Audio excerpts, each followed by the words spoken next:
We're gonna talk about one of y'all's favorite people, Barack Obama. I know y'all love him so much.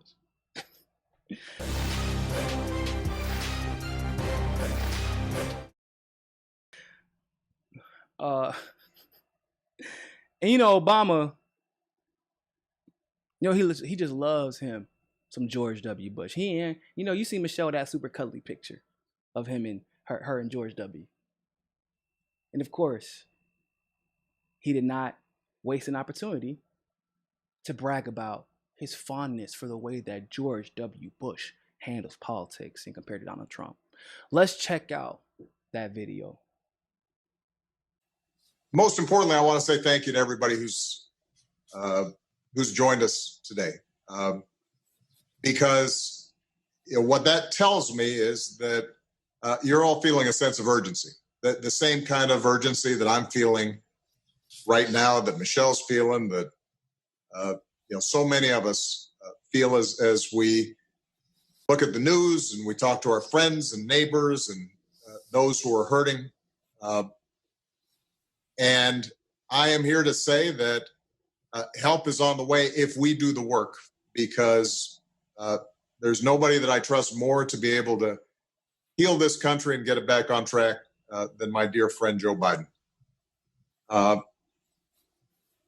don't think I have to reiterate the situation that we find ourselves in right now.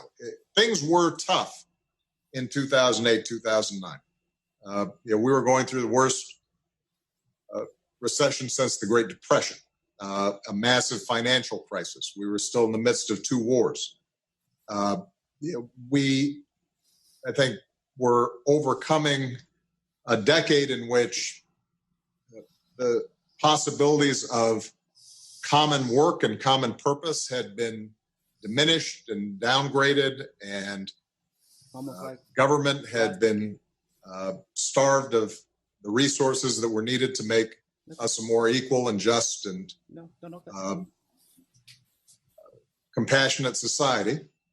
And yet, I have to say that the foundation stones, the institutions that we had in place, were still more or less intact. My predecessor, who I disagreed with on a whole host of issues, still had a basic regard for the rule of law and the importance of our institutions' democracy. On the world stage, there was still a sense that America needed to lead, and that leader. Okay, first of all, whoever was in Biden's background laughed when Obama said that. He's like, oh shit, my bad. Hold on. Are mic still on? Mic hot? Damn, my bad. Even the man, whoever was in the background for Biden, laughed when Obama said that. Second of all, somebody please find Joe Biden the Adderall so he can wake his ass up. Because this man's about to fall asleep. Literally in the middle of interviewing the former president of the United States. Third of all, well, it's becoming very clear that Obama is running out of platitudes because he couldn't figure out any words whatsoever to describe the dumbassity that we saw from 2000 to 2008. I feel like I've used these words and these platitudes for way too many times, and I really can't figure out a way to describe his presidency and economic strife differentiated from mine, because there was just as much economic strife, except for on Wall Street, because Citibank picked my candidate to make sure that it would be no strife on Wall Street. He couldn't even get through the sentence. There's nobody that I trust more. Sorry, I threw up in my mouth. But there's nobody I... Sorry, it happened again. Trust more than Joe Biden?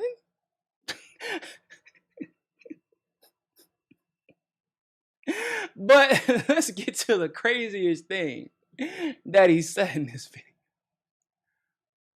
George Bush, the man who lied about WMDs, who refused to get, well, not refused, he tried to get permission from the UN and then they wouldn't get it to him, went into Iraq illegally. Hold up, you said that man has regard for the rule of law? He is one of actually, he's the only U.S. president because that particular criminal court hadn't been created yet until, I think the Bush era is what drove it. He's a war criminal. He has been convicted of war crimes. George Bush has. When the last time George W. Bush left the country? Ask yourselves that.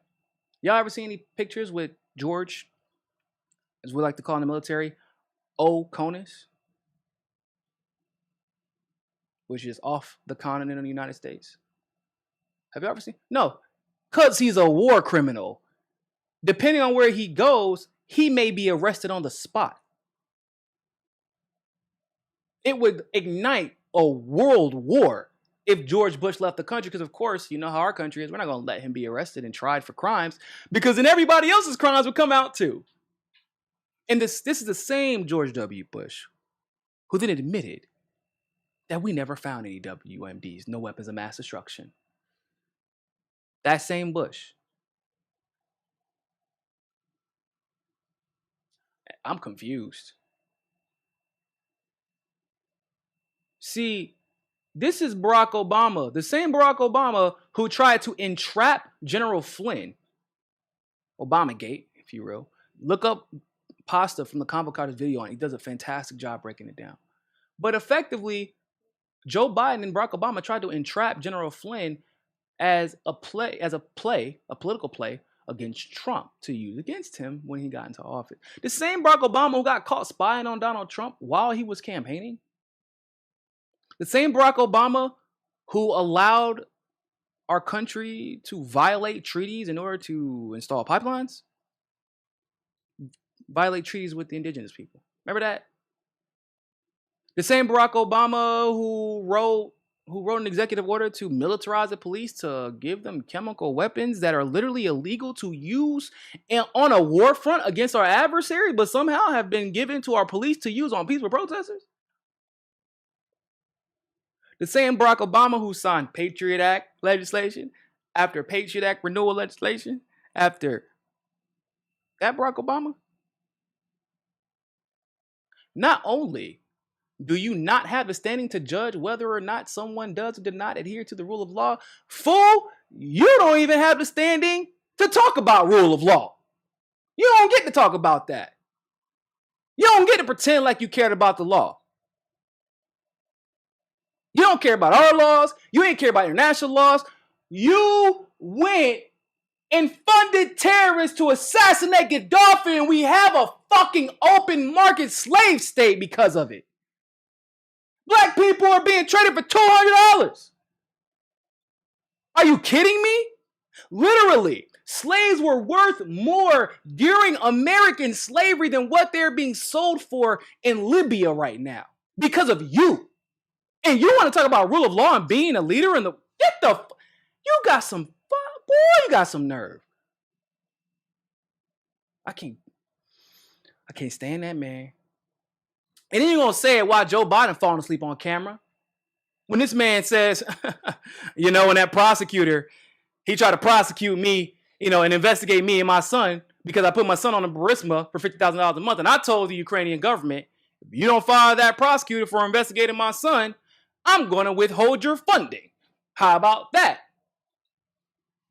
That same Obama, the same Obama who allowed Hillary Clinton while she was Secretary of State to put an email server full of top secret emails in her bathroom, unsecured. The same Barack Obama who allowed that same Hillary Clinton to initiate the Uranium One deal, which required the Clinton Foundation. Oh, by the way, same Barack Obama that allowed Hillary Clinton to have a Clinton Foundation still while she was damn Secretary of State doing favors for everybody around the damn world. That same Barack Obama who then allowed, once again, the Uranium One deal, which required the overthrowing of the Ukrainian government and the propagandization of the Ukrainian people to make sure that a U.S.-friendly government stayed in power, and that coup was committed by and assisted by the Clinton Foundation, that same Barack Obama wants to now get on camera, sit next to Sleepy Joe, and talk about rule of law. In the words of Barack Obama, the audacity of hope. Because you have to be hoping we don't know how to use DuckDuckGo for you to get on this camera and pretend like you can just say what the hell you want to and no one will question it. Now, let's be clear about something. Not enough people are privy to just how bad Barack Obama is or just how bad Joe Biden is, for that matter. But I guarantee you this. It's enough that I know for a fact Joe Biden isn't going to win this election. And that's a start. And that's good enough for me for now. Because the last thing we need is someone else selling us hope and change. Especially when that person isn't even smart enough to try to sell us hope and change. He's not even trying to sell us that. He's selling us nothing will change. Right? That's what everybody wants. At least Trump is selling the idea of making, like, the idea of an America that was never really great for anyone but rich white people. Like, at least he was make America great again. So at least even people who felt like maybe once upon a time they had opportunity, felt like they're getting something new. Biden coming here, nobody getting it. Nobody getting nothing new. Everybody who's rich is going to stay rich. Y'all good with me. We ain't going to change nothing. He ain't even smart enough to sell that dream. But, yeah, okay. You will see the fruits of that labor in November. It ain't going to be a lot. You'll get a grapefruit. The grapefruit is nasty. That's what you're going to get. Jay Bird, thank you very much for this super chat. Thanks for keeping it real. Much love to you, my friend. Glory Jones, what's going on? Might be optimistic in asking this, but will we ever get to the point where we can properly judge Obama for disappointing and criminal tool he was? I think that we're getting there. Black people disappointed me in that department, though, Glory. I ain't going front. I ain't even going front. Okay? But we are getting there overall. Now, I will admit that most of my black friends don't like Obama anymore. They don't like him. In fact, they can't stand him now. Luckily, what did I tell y'all about endorsements? Endorsements do mean something, but it doesn't mean what they used to mean. When you are at the top, when you endorse somebody as bad as Joe Biden, especially if you're a black man that endorsed a literal segregationist, when he's a VP and the party picked him for you, you ain't had no choice. People are a little bit more forgiving.